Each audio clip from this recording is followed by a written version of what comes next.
کیا آپ آج رات یہاں پناہ لے سکتے ہیں؟ ہماری بس چھوٹ گئی ہے۔ بارش میں بھیگتی ٹھنڈ سے کانپتی وہ دروازے میں کھڑی ارغمان شاہ سے بولی تو ارغمان نے سرد نظروں سے اسے سر تا پیر دیکھا۔ وہ ضروری کام سے حویلی سے نکل رہا تھا جب دروازے پر 3 لڑکیاں اور 2 لڑکوں کو کھڑا دیکھا۔ وہ شاید کالج کے اسٹوڈنٹ تھے، گاؤں گھومنے آئے تھے۔ اسے ایسی آزاد لڑکیوں سے خاصی چڑ تھی، پر سامنے کھڑی لڑکی تو کم عمر اور حسین تھی۔ صرف آج رات، نخوت سے کہتے اس نے ملازم کی جانب اشارہ کیا اور خود باہر نکل گیا۔ ملازم نے انہیں مہمان خانے میں ٹھہرایا۔ وہ پوری شدت سے دروازہ بجا رہی تھی۔ کوئی ہے؟ میں یہاں بند ہو گئی ہوں، پلیز دروازہ کھولو، مجھے باہر نکالو۔ وہ کافی دیر تک چیختی چلاتی رہی لیکن باہر مکمل خاموشی تھی۔ شاید وہاں کوئی نہیں تھا، یقیناً سب اپنے اپنے کمروں میں جا چکے تھے۔ وہ مایوس ہوتی تھک ہار کر وہیں زمین پر بیٹھ گئی تھی۔ اسے اچانک ہی وہاں ایک عجیب سی اسمیل آنے لگ رہی تھی جو سیدھا اس کے دماغ کو چڑھی تھی۔ کچھ ہی لمحوں میں اس کی آنکھیں بھاری ہونے لگی تھیں۔ بیٹھے بیٹھے کب اس کی آنکھ لگی اسے معلوم ہی نہ ہوا۔ اس کی آنکھ کھلی تو کتنی ہی دیر وہ سن سی کیفیت میں چھت پر لگے نہایت ہی قیمتی فانوس کو گھورتی رہی۔ کتنی ہی لمحے لگے تھے اسے یہ سمجھنے میں کہ وہ کہاں ہے، اور پھر اچانک اس کے ذہن میں جھماکا ہوا۔ وہ تو یہاں اپنے دوستوں کے ساتھ گھومنے آئی تھی اور پھر رات کو مجبوری میں انہیں اس حویلی میں رکنا پڑا تھا۔ اس کی منگیتر کی کال آئی تھی۔ سگنل نہ ہونے کی وجہ سے وہ بات کرتی کرتی باہر آ گئی تھی۔ لان میں کافی دیر اپنی منگیتر کے ساتھ باتیں کرنے کے بعد جب واپس حویلی کے اندرونی حصے کی جانب جانے لگی تو اسے اچانک ہی حویلی کے پچھلے حصے سے کچھ آوازیں آنے لگیں، جس پر وہ تجسس کے بارے اس جانب آ گئی۔ ابھی وہ آگے جاتی کہ اچانک ایک کالا بلّا کود کر اس کے بالکل سامنے آیا تھا، جس پر وہ چیختی ہوئی الٹے پیر پیچھے بھاگی تھی اور سامنے ہی ایک کھلے ہوئے دروازے سے اندر داخل ہو گئی۔ کچھ دیر بعد جب اس کا ڈر کم ہوا تو اس نے باہر جانا چاہا، لیکن اسے معلوم ہوا کہ دروازہ باہر سے بند کر دیا گیا ہے۔ اسے یہی لگا تھا کہ شاید وہ یہاں غلطی سے بند ہو گئی ہے، کسی نے غلطی سے باہر سے دروازہ لاک کر دیا ہے۔ اس لیے وہ کافی دیر تک دروازہ بجاتی رہی لیکن کوئی نہیں آیا، یہاں تک کہ وہ بیٹھے بیٹھے شاید سو گئی تھی۔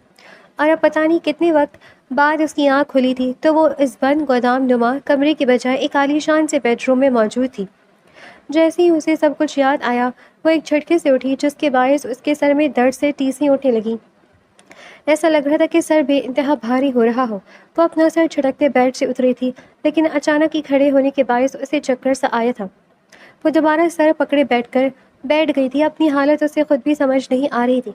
وہ ابھی اپنا سر پکڑے بیٹھی تھی کہ اچانک سامنے سے دروازہ کھلا اور وہ مغرور نوجوان نہایت شان سے اندر داخل ہوا تھا۔ آپ یہاں؟ میں ادھر کیسے آئی؟ میں تو وہاں گودام میں بند ہو گئی تھی۔ میرے دوست کہاں ہیں؟ وہ میرے لیے پریشان ہو رہے ہوں گے۔ وہ اس حسین نوجوان کو بغور دیکھتے ہوئے بولی تھی، جس پر مقابل کے لبوں پر ایک طنزیہ مسکراہٹ ابھر آئی تھی۔ ڈرامہ اچھا کر لیتی، لیکن وہ کیا ہے نا کہ میں وہ انسان نہیں ہوں جو کسی کے ہاتھوں بیوقوف بن جاؤں۔ تمہیں ایسا نہیں کرنا چاہیے تھا، لیکن افسوس تم نے خود اپنی زندگی مشکل بنا دی ہے۔ اس شخص کی بات پر وہ حیرت اور ناسمجھی سے اسے دیکھنے لگی۔ میں کچھ سمجھی نہیں، آپ کیا کہہ رہی ہیں؟ اس نے حیران نظروں سے دیکھتے ہوئے پوچھا، جبکہ وہ اس کے بھولے انداز پر عجب سے مسکراہٹ لبوں پر سجائے سر نفی میں ہلانے لگا۔ تمہارا کیا خیال ہے تم رات کو میری حویلی میں میری ناک کے نیچے جاسوسی کرتی پھرو گی اور مجھے تمہاری اصلیت بھی معلوم نہیں ہو سکے گی؟ تم ابھی مجھے جانتی نہیں ہو، ورنہ کبھی یہاں آنے کی غلطی نہیں کرتی۔ وہ انتہائی نفرت انگیز انداز سے بولا تھا، جس پر وہ ہکا بھکا سی اسے دیکھنے لگی۔ اسے معلوم نہیں تھا کہ کل رات بیسمنٹ میں ارغمان شاہ کے حریف کا بیٹا قید تھا، جسے کسی سیاسی مقصد کے تحت اس نے حویلی کی بیسمنٹ میں رکھا ہوا تھا۔ اور ارہا کی چیخ پر بیسمنٹ میں موجود ارغمان شاہ تیزی سے باہر آیا تھا اور ارہا کو بھاگ کر گودام میں بند ہوتے دیکھا تھا۔ تب اسے یہی لگا کہ شاید وہ بیسمنٹ میں اس کا ظالمانہ روپ دیکھ چکی ہے۔ یہی وجہ تھی کہ ارغمان شاہ نے خود اسے بیسمنٹ میں قید کر دیا تھا، کیونکہ وہ بیسمنٹ میں ہونے والے واقعے کو گواہ بن چکی تھی۔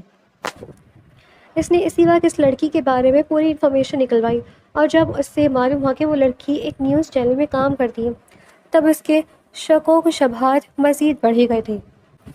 یقیناً اس لڑکی کو چینل والوں نے ہی جاسوسی کے لیے بھیجا ہوگا، مطلب وہ اتفاق سے یہاں نہیں آئی تھی بلکہ ایک سوچی سمجھی سازش کے تحت یہاں بھیجی گئی تھی، اور اب تو بیسمنٹ میں ہوئے واقعے کی گواہ بھی بن چکی ہے۔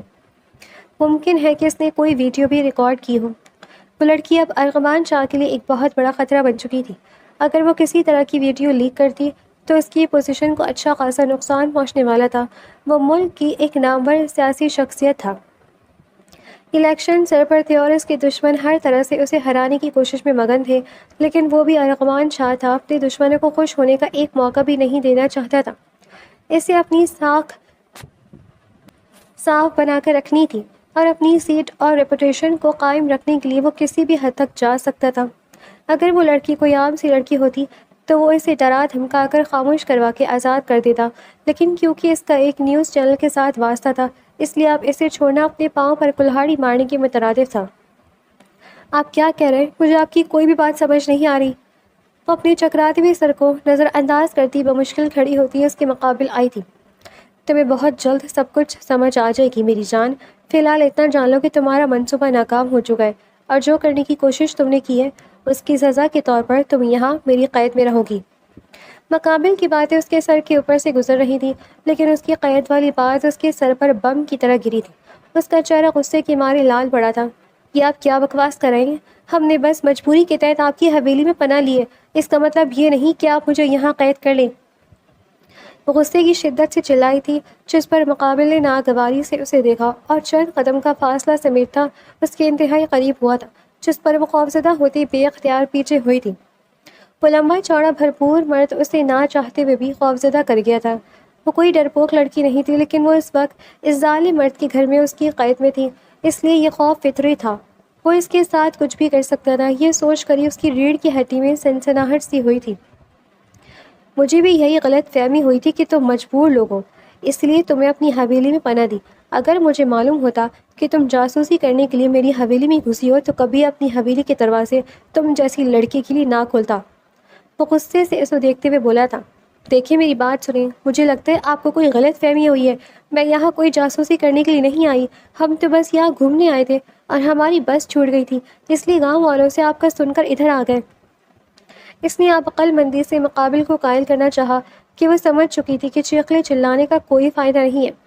اسے معلوم ہو گیا تھا کہ مقابل کو کوئی غلط فہمی ہوئی ہے، اور یقیناً جب یہ غلط فہمی دور ہو جائے گی تو وہ اسے آزاد کر دے گا، اس لیے اب کی بات لچکدار انداز میں بولی تھی، لیکن مقابل کے چہرے پر کوئی لچک، کوئی لحاظ نہیں تھا۔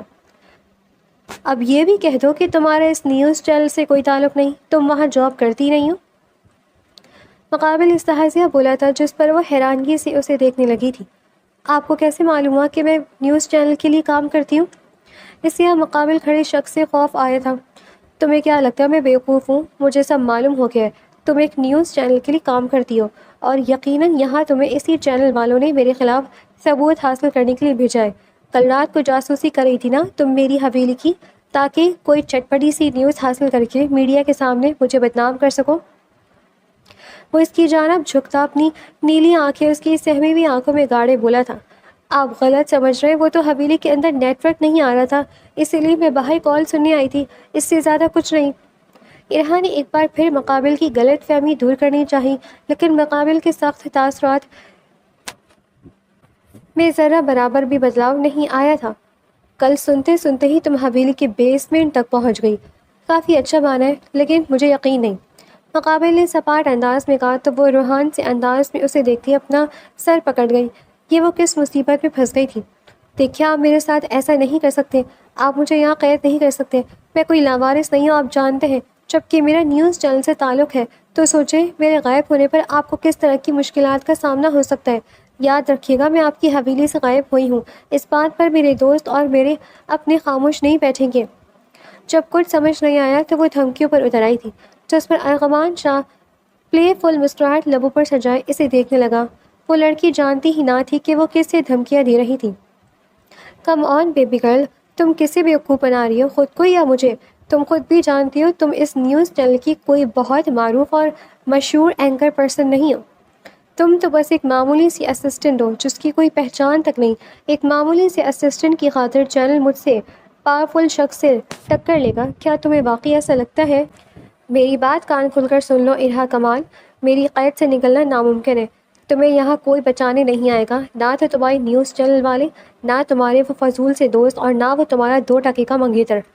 لفظ منگیتر کو اس نے اپنے دانت اس قدر شدت سے پیسے تھے جیسے اس کے دانتوں کے درمیان اس کی منگیتر کی گردن ہو۔ آنکھوں کے پردے پر رات کا منظر لہرایا تھا جب وہ اپنا ضروری کام ختم کر کے واپس حویلی لوٹا تھا اور اس محترمہ کو لان میں فون کان سے لگائے محبت بھری باتیں کرتے ہوئے پایا۔ وہ پورے تبش نگاہوں سے اسے دیکھتا یہی سوچ رہا تھا کہ آخر وہ کس سے ایسی لوبی ڈوبی باتیں کر رہی ہے جب پیچھے سے اس کی دوست نے اسے پکارا تھا، "ارہا میڈم، آپ کے منگیتر کے ساتھ انتہائی ضروری گفتگو ختم ہو جائے تو اندر آ جانا، مجھے تو اب نیند آ رہی ہے، میں سونے لگی ہوں۔" وہ حویلی کے اندرونی دروازے سے آواز لگاتی اندر گم ہو گئی تھی، جبکہ ارغمان شاہ جو کہ اندھیرے میں ان سے کافی فاصلے پر کھڑا تھا، اس پر ان دونوں کی نظریں نہیں پڑی تھیں۔ اس کے منگیتر کے بارے میں جان کر پتہ نہیں کیوں ارغمان شاہ کا چہرہ لال ہوا تھا۔ اس کی ڈریسنگ اور انداز پہلے اسے انتہائی ناگوار گزری تھی، اور اب اس کا اپنے منگیتر سے یوں فری ہو کر گفتگو کرنا جیسے جلدی میں آگ لگا گیا تھا۔ وہ اپنے جبڑے بھیج کر بڑی مشکل سے خود پر ضبط کرتا اسے نظر انداز کیے بیسمنٹ کی جانب بڑھ گیا، اور کچھ ہی دیر میں اس لڑکی کی چیخ نے اسے اپنی جانب متوجہ کیا تھا۔ آپ آپ کو میرا منگیتر کے بارے میں کیسے پتہ چلا؟ اس کی آنکھیں پوری طرح پھیلی تھیں، وہ خوفزدہ انداز میں اسے دیکھنے لگی۔ یہ شخص اس کی سوچ سے بھی زیادہ خطرناک ثابت ہوا تھا۔ ایک ہی رات میں کیسے اس کے بارے میں تمام انفارمیشن نکلوا لی تھی۔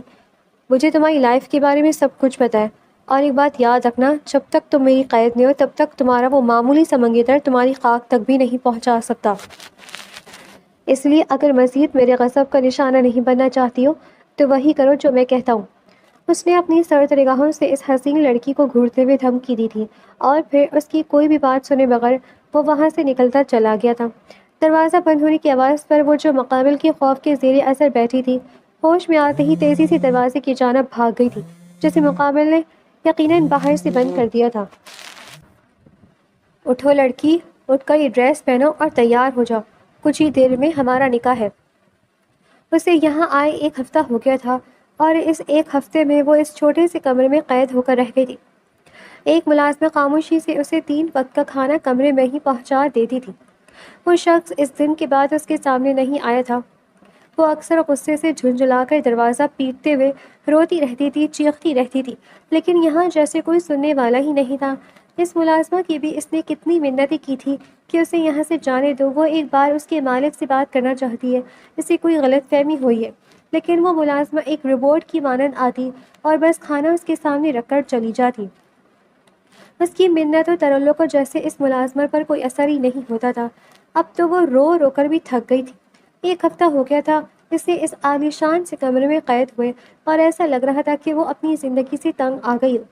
اور اب ایک ہفتے بعد وہ ظالم شخص اس کے سامنے کھڑا تھا، اور اس کی بات سن کر اس کے پیروں تلے سے زمین نکلی تھی۔ وہ بے یقینی سے اسے دیکھنے لگی، جیسے اس کی بات سمجھنے کی کوشش کر رہی ہو۔ "کیا مطلب؟ کیا بکواس کر رہے ہیں آپ؟ آپ کو لگتا ہے میں آپ جیسے شخص سے نکاح کروں گی جس نے مجھے بلا وجہ یہاں قید کر رکھا ہے؟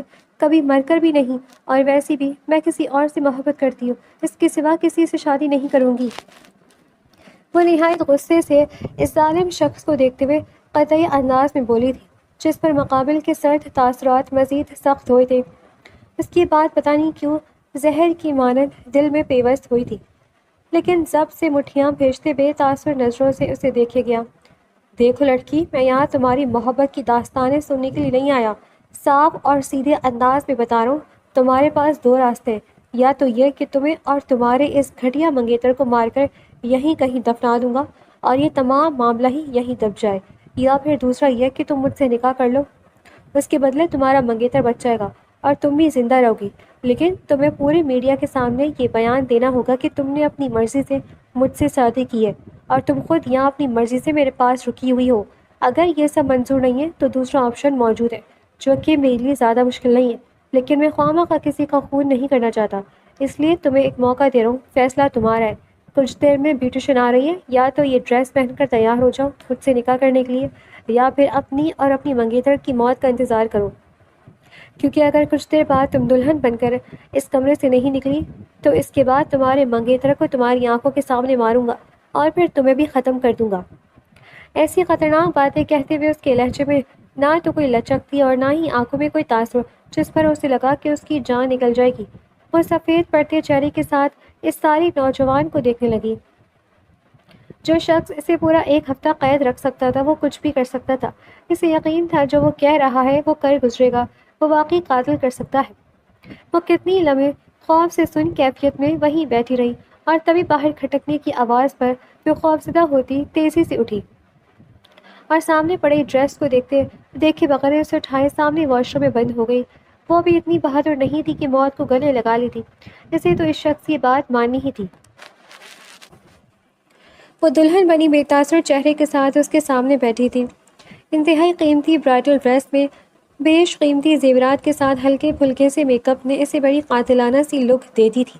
وہ بلاشبہ بلا کی حسین لگ رہی تھی، اس کا حسن کسی کو بھی سحر میں جکڑ سکتا تھا۔ اگر عام حالات میں ان کی شادی ہو رہی ہوتی تو وہ یقیناً اس کے حسن کے قصیدے پڑھتا، مگر ابھی فی الحال اس کے تاثرات میں صرف سختی گھلی ہوئی تھی۔ یہ نکاح، یہ رشتہ سب مجبوری میں اپنی ساکھ بچانے کی خاطر ہو رہا تھا۔ اسے کبھی بھی ایسی ماڈرن اور خود مختار لڑکیاں پسند نہیں تھیں۔ اس نے ہمیشہ اپنے لیے ایک شرم و حیا کا پیکر، ایک معصوم گھریلو لڑکی چاہی تھی، لیکن قسمت کو شاید کچھ اور ہی منظور تھا۔ یہ لڑکی پہلی نگاہ میں اس کی نظروں کو بھا گئی تھی، مگر اس کی ڈریسنگ، اس کی شخصیت، اس کا بولڈ انداز دیکھ کر اس کا دل اچاٹ ہوا تھا۔ اس لڑکی کو قید کرنے کے باوجود بھی اس کا ایسا کوئی ارادہ نہیں تھا۔ وہ تو اسے کچھ وقت بعد ڈرا دھمکا کر چھوڑنے کا ارادہ لگتا تھا۔ اس کا منصوبہ کچھ اور ہی تھا، لیکن ارہا کے دوستوں کو اس پر شک ہو گیا تھا کیونکہ وہ اس کی حویلی سے غائب ہوئی تھی۔ اس لیے انہیں شک تھا کہ اسی نے اسے غائب کروایا ہے، اور انہوں نے یہ بات میڈیا میں پھیلا دی تھی، جس کی وجہ سے اس کی ساکھ خراب ہو رہی تھی۔ لوگ اس پر طرح طرح کے اعتراضات اور سوالات اٹھا رہے تھے۔ وہ چینل جس میں وہ کام کرتی تھی وہ بھی بڑھ چڑھ کر اس کے خلاف بول رہا تھا۔ ساتھ ہی اس کا منگیتر بھی عوام کو بھڑکانے کے لیے میڈیا پر بیان دے چکا تھا کہ اس کی منگیتر کو غائب کرنے کے پیچھے ارغوان شاہ کا ہی ہاتھ ہے۔ اسی لیے وہ بڑی مشکل میں پڑ گیا تھا۔ اس کی پارٹی والے بھی اس معاملے کے بعد اس پر کافی برہم تھے۔ یہ معاملہ ٹھنڈا نہ ہوتا تو یقیناً اس کے لیے بہت بڑی مشکل ہو جانی تھی۔ اس لیے اب اس کے پاس اس کے سوا کوئی راستہ نہیں بچا تھا کہ اس لڑکی سے نکاح کر کے میڈیا کے سامنے یہ ظاہر کرے کہ وہ لڑکی اپنی مرضی سے اس کے پاس رکی ہے، اس نے کوئی زور زبردستی نہیں کی، اور وہ دونوں نکاح کر چکے ہیں۔ تبھی میڈیا والے اور عوام پرسکون ہوتی۔ اس طرح اس کی ریپوٹیشن اور کرسی بھی بچ جاتی۔ وہ لڑکی جس مقصد کے لیے آئی تھی وہ مقصد بھی کامیاب نہ ہو پاتا۔ کچھ ہی دیر میں وہ دونوں نکاح کے بندھن میں بندھ گئے تھے، مگر دونوں ہی ایک دوسرے کو نفرت بھری نگاہوں سے دیکھ رہے تھے۔ اس لمحے دونوں کے ہی دلوں میں ایک دوسرے کے لیے ذرا برابر جگہ نہ تھی۔ شاید نکاح کے باعث ارغمان شاہ کے دل میں کوئی نرم گوشہ پیدا ہوتا، لیکن یہ جاننے کے بعد کہ وہ کم سن حسینہ کسی اور سے محبت کرتی ہے، اس کا دل چاہ کر بھی ارہا کے معاملے میں نرم نہیں پڑ رہا تھا، جبکہ اس حسین لڑکی کی آنکھوں میں خوف اور دہشت کے ساتھ ساتھ نفرت بھی موجود تھی۔ اگر اسے معلوم ہوتا کہ یہاں آنے کے بعد اس کی زندگی بدل جائے گی تو شاید وہ کبھی یہاں قدم نہ رکھتی۔ اس ظالم شخص نے نکاح کے بعد اپنا موبائل اس کے سامنے کیا، جس میں ایک ویڈیو چل رہی تھی۔ ویڈیو میں کرسی سے بندھا ہوا وہ شخص اس کا منگیتر ہی تھا، جو کہ خود کو چھڑوانے کی کوششیں کر رہا تھا۔ ویڈیو دیکھنے کے بعد وہ خوفزدہ نظروں سے اسے دیکھنے لگی۔ یہ مت سوچنا میری کوئی بات مذاق تھی، میں کبھی مذاق نہیں کرتا۔ اب میری بات غور سے سنو۔ کچھ ہی دیر بعد ایک پریس کانفرنس ہے جس میں تم میری ہر بات میں ہاں ملاؤ گی اور سب کے سامنے یہ بیان دو گی کہ تم خود بہانہ بناتے ہوئے یہاں کہیں چھپ گئی تھی، کیونکہ تم یہاں سے جانا نہیں چاہتی تھی اور تم نے ہی مجھے نکاح پر مجبور کیا ہے۔ اور ایک اور بات، اگر کسی بھی طرح کی ہوشیاری کرنے کی کوشش کی تو یاد رکھنا، میری ریپوٹیشن تو دنیا کے سامنے ختم ہو ہی جائے گی، لیکن اس کے ساتھ تم اور تمہارا وہ تھرڈ کلاس عاشق بھی ختم ہو جائے گا۔ اس کے بعد میرا کیا مستقبل ہوگا اور میں کس طرح سب کچھ ہینڈل کروں گا، تم دونوں یہ دیکھنے کے لیے زندہ نہیں رہو گے، اس لیے کوئی ہوشیاری دکھانے کی کوشش بھی مت کرنا۔ اس کا بازو پکڑے اسے اپنے انتہائی قریب کرتے وہ ایک ایک لفظ پر زور دے کر بولا تھا۔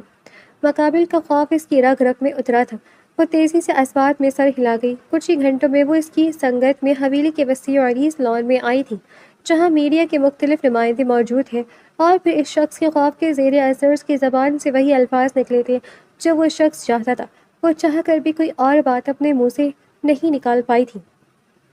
اس کی خطرناک نگاہیں خود پر جمی اسے بخوبی محسوس ہو رہی تھی۔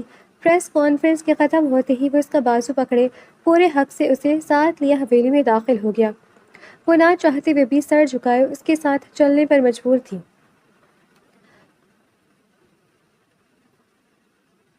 ان کی شادی کو دیکھتے دیکھتے ایک مہینہ گزر گیا تھا۔ اس ایک ماہ میں وہ دونوں ایک ہی چھت تلے اجنبی کی طرح رہتے تھے۔ اسے رہنے کے لیے وہی کمرہ دیا جاتا تھا جہاں پہلے اسے قید کیا گیا تھا۔ اب بس فرق اتنا تھا کہ وہ پوری حویلی میں آزادانہ گھوم پھر سکتی تھی، لیکن حویلی سے باہر قدم رکھنے کی اجازت نہیں تھی، نہ ہی موبائل فون وغیرہ استعمال کر سکتی تھی۔ وہ ایک دو بار وہاں سے بھاگنے کی کوشش کر چکی تھی، لیکن انتہائی ہائی سیکیورٹی ہونے کی وجہ سے وہ بری طرح ناکام ہوئی تھی۔ ساتھ ہی ارغمان شاہ کے قہر کا بھی سامنا کرنا پڑا تھا۔ اس نے کچھ عرصہ سزا کے طور پر اس پر زندگی مزید تنگ کر دی تھی۔ اس کا اب کھلے آسمان تلے جانا منع کر دیا تھا۔ وہ اب حویلی کے اندرونی حصے تک محدود ہو گئی تھی۔ اس کی زندگی یہاں آنے سے پہلے بھی بہت مشکل تھی۔ اس کے باپ نے اس کی پیدائش پر دوسری شادی کر لی تھی کیونکہ انہیں بیٹا چاہیے تھا۔ اس کی ماں نے بڑی مشکل سے اسے پال پوس کر بڑا کیا اور پھر کچھ سال پہلے وہ بھی اسے چھوڑ کر چلی گئی۔ وہ پوری دنیا میں بالکل تنہا رہ گئی۔ بس اس کا ایک منگیتر تھا جس سے بچپن میں اس کی ماں نے اس کی منگنی کروائی تھی، لیکن وہ بھی اس سے زیادہ اپنی جاب کو اہمیت دیتا تھا۔ کم عمری میں کالج کے ساتھ ہی اس نے پارٹ ٹائم جاب ڈھونڈنی شروع کر دی تھی اور تب ایک ٹی وی اینکر نے اسے اپنے اسسٹنٹ کے طور پر رکھ لیا۔ زندگی بس یوں نہیں گزر رہی تھی جب اس نے اپنے کالج کے دوستوں کے ساتھ گھومنے کا پلان بنایا اور اب وہ اس مصیبت میں پھنس چکی تھی۔ وہ ظالم شخص نہ تو اسے چھوڑنے کے لیے تیار تھا اور نہ ہی اپنانے کے لیے۔ اسے خواہ مخواہ میں اپنے پاس قید کر رکھا تھا۔ ان دونوں کے رشتے میں جذبات کی ذرہ برابر بھی گنجائش نہیں تھی۔ وہ بس اسے اپنی ریپوٹیشن کی خاطر بیوی بنا کر یہاں قید کر چکا تھا۔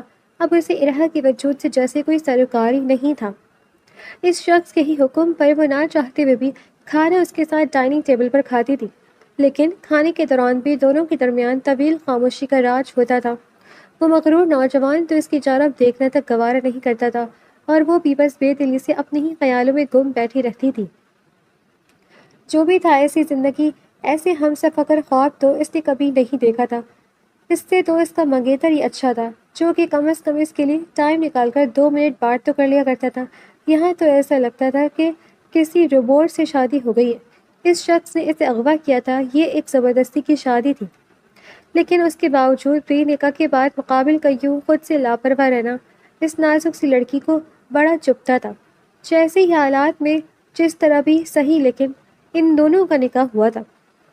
وہ بیوی تھی اس کی، لیکن وہ مغرور شخص تو اس پر ایک نگاہ ڈالنے کا قائل نہیں تھا۔ اس دن یوں ہی انجانے میں اپنے ہی مستقبل کی فکر میں کھوئی ہوئی ارہا کا ہاتھ ڈائننگ ٹیبل پر کھانا کھاتے ہوئے ارغمان شاہ کے ہاتھ سے ٹکرایا تھا، جس پر دونوں نے ایک دوسرے کو دیکھا۔ اگلے ہی لمحے مقابل نے نہایت حقارت سے اپنا ہاتھ جھٹکا تھا، جیسے اس کے چھونے سے اس کا ہاتھ گندا ہو گیا ہو۔ مقابل کا یہ عمل اس معصوم سی لڑکی کو خفت سے لال پیلا کر گیا تھا۔ وہ خود پر ضبط کرتی بمشکل سر جھکا گئی تھی۔ اس مغرور شخص کے علم ہی نہ تھا کہ اپنے اس ایٹیٹیوڈ کے ساتھ وہ اس نازک سی لڑکی کو کیسی خود اذیتی اور کمتری کا شکار بنا رہا ہے۔ وہ خود کو ہی نہایت حقیر جاننے لگی تھی، جس میں کوئی کشش نہیں تھی۔ کچھ ایسا تھا ہی نہیں کہ اس کا شوہر اس کی جانب دیکھنا بھی پسند کرتا۔ یہ شادی اس کی مرضی یا پسند سے نہیں ہوئی تھی، لیکن اس کے باوجود بھی وہ ایک عام سی لڑکی تھی جو کہ اپنے شوہر کی توجہ نہ پا کر عجیب و غریب قسم کے وہم اور وسوسوں کا شکار تھی۔ جبکہ دوسری جانب اس حسین نوجوان نے ایک سخت نظر اس معصوم سی لڑکی کے جھکے ہوئے سر پر ڈالی تھی، جو ایک بار پھر اپنے خیالوں میں کھو چکی تھی۔ اس کو زہر لگتا تھا اس کا یوں اس کے پاس موجود ہونے کے باوجود بھی کھویا رہنا، جیسے وہ وہاں ہو کر بھی وہاں نہیں ہوتی تھی۔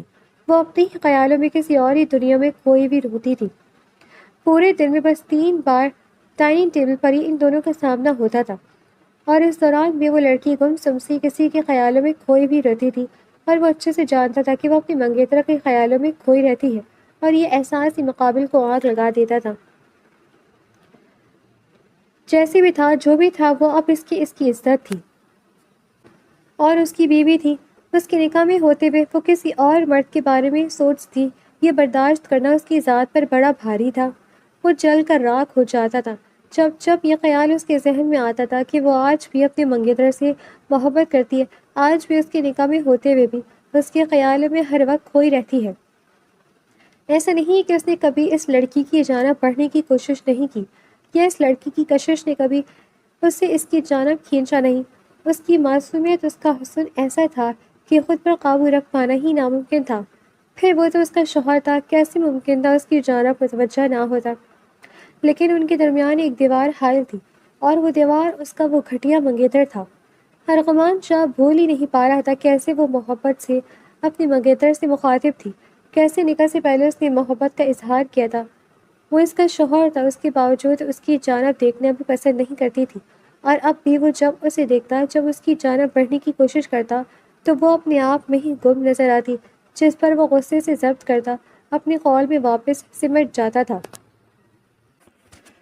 وہ لاؤنج میں بیٹھی یوں نہیں چینل چینج کر رہی تھی جب کچھ ملازمائیں ڈھیروں شاپنگ بیگز لیے اس کے پاس آئی تھیں۔ بیگ اس کے سامنے رکھ دیے تھے۔ بی بی جی، یہ شاہ صاحب نے آپ کو دینے کے لیے کہا ہے۔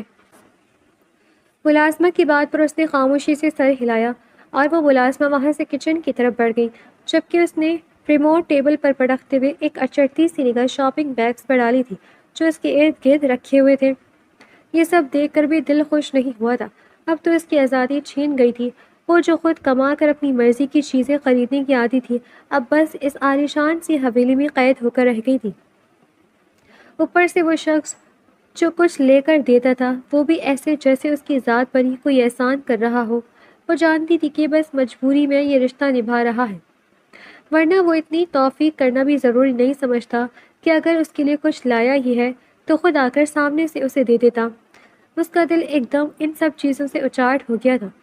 اٹھ کر ایک گہرا سانس لیتی، کسی بھی چیز پر نگاہ ڈالے بغیر وہاں سے اٹھ کر چلی دی تھی۔ اسے معلوم تھا ملازمہ کچھ دیر بعد یہ تمام چیزیں اس کے کمرے میں پہنچا دیں گی۔ شادی کو 2-3 دن بھی بعد بھی اسی طرح اس شخص نے ملازمہ کے ہاتھ اس کی ضرورت کا تمام سامان اس تک پہنچا دیا تھا۔ لیکن اسے عزت چاہیے تھی، بیوی کا مقام چاہیے تھا، اس شخص کی توجہ چاہیے تھی جو کہ وہ دینے کے لیے تیار نہیں تھا۔ اسے معلوم نہیں تھا کہ اس کے جانے کے بعد وہ حسین نوجوان جو وہیں کچھ فاصلے پر ہی کھڑکی میں کھڑا اس کے ایکسپریشنز نوٹ کر رہا تھا، اس کی یوں لاپرواہی سے کسی بھی چیز کو دیکھے بغیر اٹھ کر جانے پر کیسے وہ آنکھ بگولا ہوا ہے۔ اس کا وہ 2 ٹکے کا سرکاری ملازمت کرنے والا منگیتر جس نے اسے آج تک ایک چھوٹی سی انگوٹھی بھی نہیں خرید کر دی تھی، وہ اسے اب تک عزیز تھا، اور یہاں اس نے لاکھوں خرچ کیے تھے اور وہ لڑکی تھی کہ دیکھنا تک گوارا نہیں کری تھی۔ وہ کیسے نہ جلتا۔ وہ گہرے سانس لیتا وہاں سے نکلتا چلا گیا تھا۔ وہ سردیوں کی اداس سی شام تھی جب وہ کچن سے باہر آئی۔ اس کے ہاتھ میں کافی کا بڑا سا مگ تھا جسے اس نے خود بنایا تھا۔ گھر میں پورا دن فارغ رہ رہ کر بھی وہ تھک جاتی تھی، اس لیے اب خود کو کبھی کبھار کچن میں ہی مصروف کر لیتی۔ اس کا شوہر پتہ نہیں کہاں تھا، وہ ویسے ہی اسے صرف کھانے کے وقت پر ہی نظر آتا تھا۔ دل اداس سا تھا۔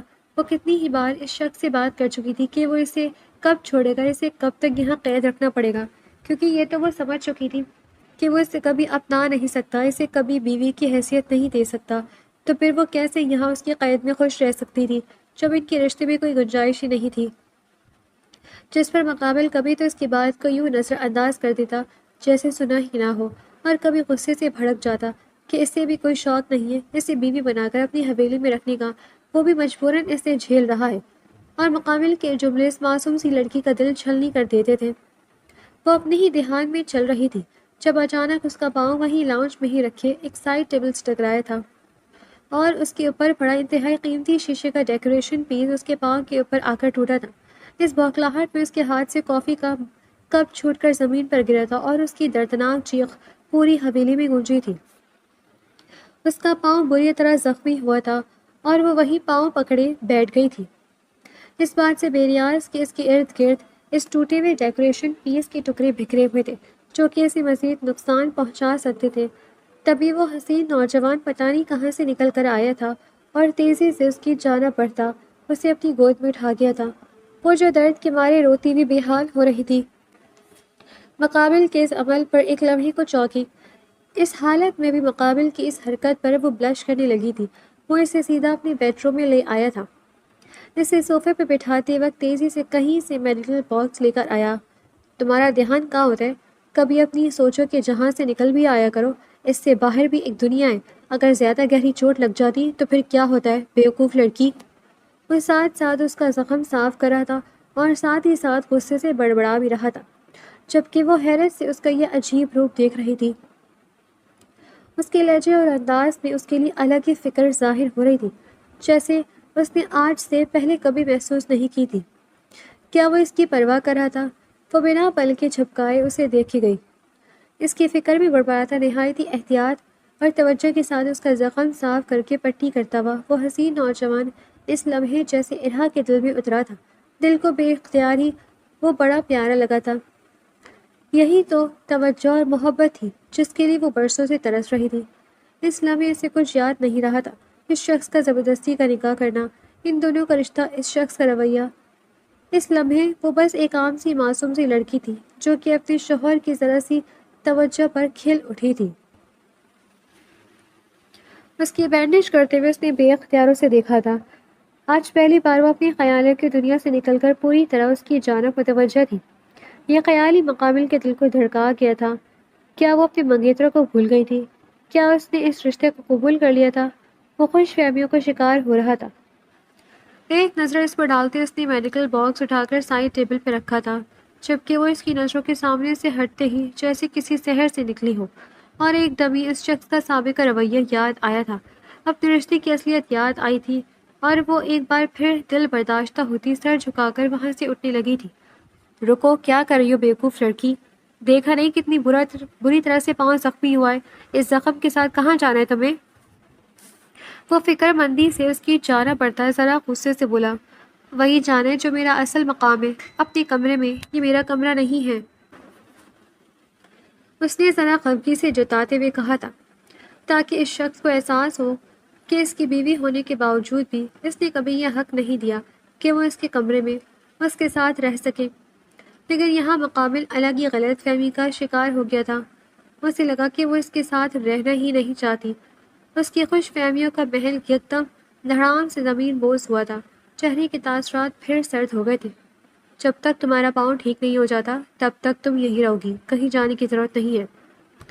پتہ نہیں کیا سوچ کر وہ دھونس جمانے والے انداز میں سرد تاثرات لیے اسے دیکھتے ہوئے بولا، اور حتمی طور پر بولا تھا۔ اس کے حکم پر وہ اسے دیکھ کر رہ گئی۔ اور جب میں ٹھیک ہو جاؤں گی تب؟ ارہا کے مقابل کی بات بالکل پسند نہیں آئی تھی۔ وہ یہ بھی تو کہہ سکتا تھا کہ یہ بھی تمہارا کمرہ ہے، تم اب سے یہی رہو، لیکن اس نے کہا تھا کہ وہ صرف تب تک رہ سکتی ہے جب تک اس کا پاؤں زخم ٹھیک نہیں ہو جاتا۔ مطلب وہ صرف ترس کھا رہا تھا، اس کے بعد جہاں تمہارا دل جائے وہاں چلی جانا۔ مقابل اس کے سوال کا غلط مطلب نکالتا جل کر بولا تھا۔ دونوں ہی اپنی اپنی غلط فہمیوں میں ایک دوسرے سے بدظن تھے۔ سنو، میں نے تمہیں اپنی کرسی کی خاطر یہاں قید کیا ہوا تھا، لیکن اب الیکشن ہو چکے، اب تمہیں اپنے پاس رکھنے کا کوئی جواز نہیں۔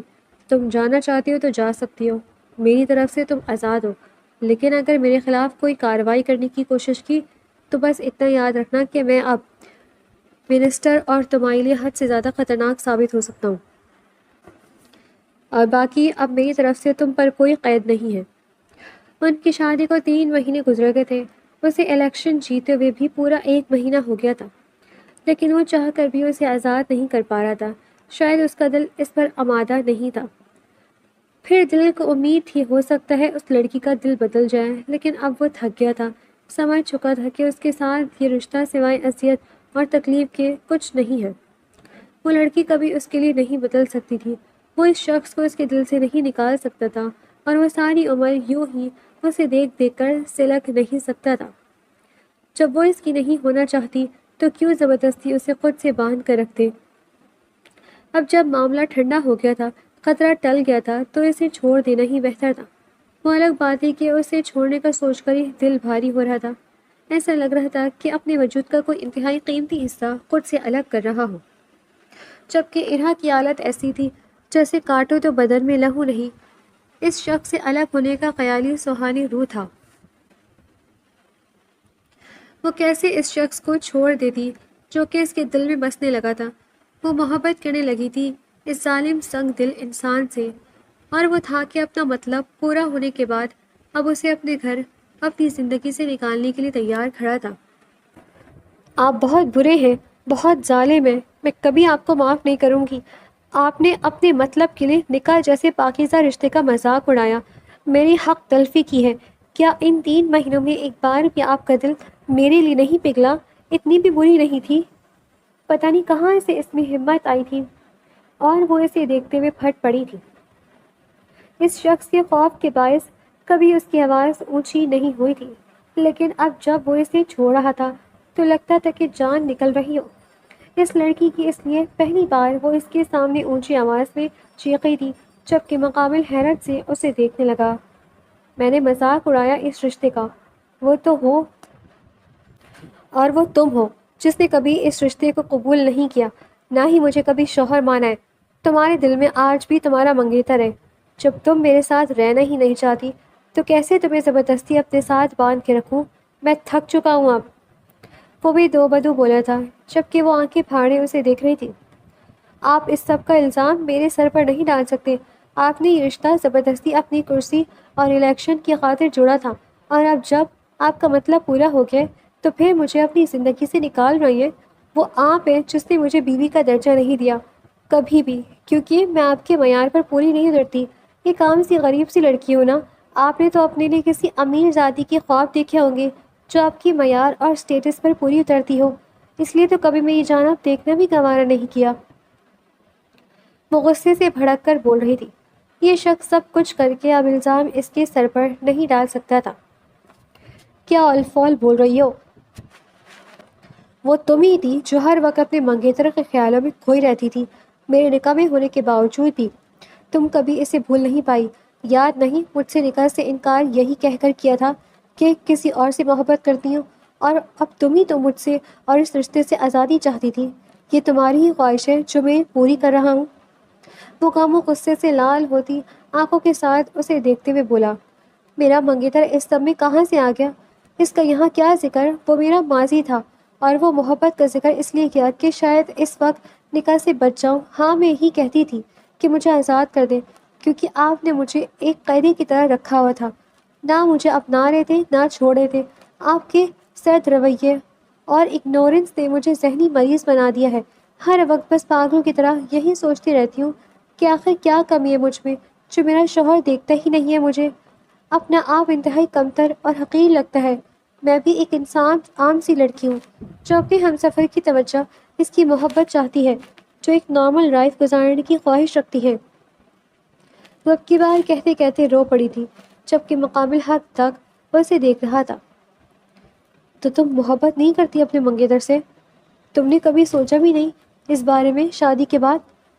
بس نے دل میں اٹکی واحد پھانس کو نکالنا چاہا تھا۔ نہیں، وہ بس میرا ماضی تھا۔ میں بس اسے اپنے ہمسفر کی نظر سے دیکھتی تھی اور اس سے وہ توجہ چاہتی تھی جس کے لیے میں بچپن سے ترستی آئی ہوں۔ لیکن پھر آپ سے نکاح ہو گیا تو آپ میرا سب کچھ بن گئے۔ پھر میرا دل آپ کی توجہ، آپ کی محبت کا طلبگار ہو گیا، جو کہ شاید میرے نصیب میں ہی نہیں ہے۔ میں جا رہی ہوں آپ کی زندگی سے ہمیشہ ہمیشہ کے لیے۔ دوبارہ کبھی اپنی شکل نہیں دکھاؤں گی، لیکن یاد رکھنا آپ کو اپنا حق کبھی معاف نہیں کروں گی۔ وہ روتے ہوئے یہ کہہ کر بھاگنے کے انداز میں داخلی دروازے کی جانب بڑھی تھی، جس پر وہ جو سن کسی کیفیت میں کھڑا تھا وہ یکدم ہوش میں آتا اس کے پیچھے بھاگا تھا۔ دروازے سے باہر نکلتی ارہا کو اس نے بازو سے تھام کر تیزی سے اپنی جانب کھینچا۔ وہ سیریس کے سینے سے آ لگی تھی۔ آئی ایم سوری، مجھے معاف کر دو ارہا۔ میں جانتا ہوں میں نے سب غلط کر دیا ہے، یہ سب میری غلطی تھی۔ میں چاہتا تھا کہ سب ٹھیک ہو جائے، میں تمہارے ساتھ ایک نارمل زندگی گزارنا چاہتا تھا، لیکن جب بھی تمہاری جانب بڑھنے لگتا تو مجھے لگتا کہ تم شاید آج بھی اپنی منگیتر سے محبت کرتی ہو۔ یہی سوچ کر اپنے قدم روک لیتا۔ میرے ماں باپ بچپن میں ہی گزر گئے تھے، دادا نے پالا تھا اور وہ بھی جلدی چل بسے۔ زندگی میں کبھی کوئی اپنا تھا ہی نہیں۔ مجھے معلوم ہی نہیں ہے کہ رشتے کیسے نبھائے جاتے ہیں، کیسے کسی کی محبت اور توجہ حاصل کی جاتی ہے۔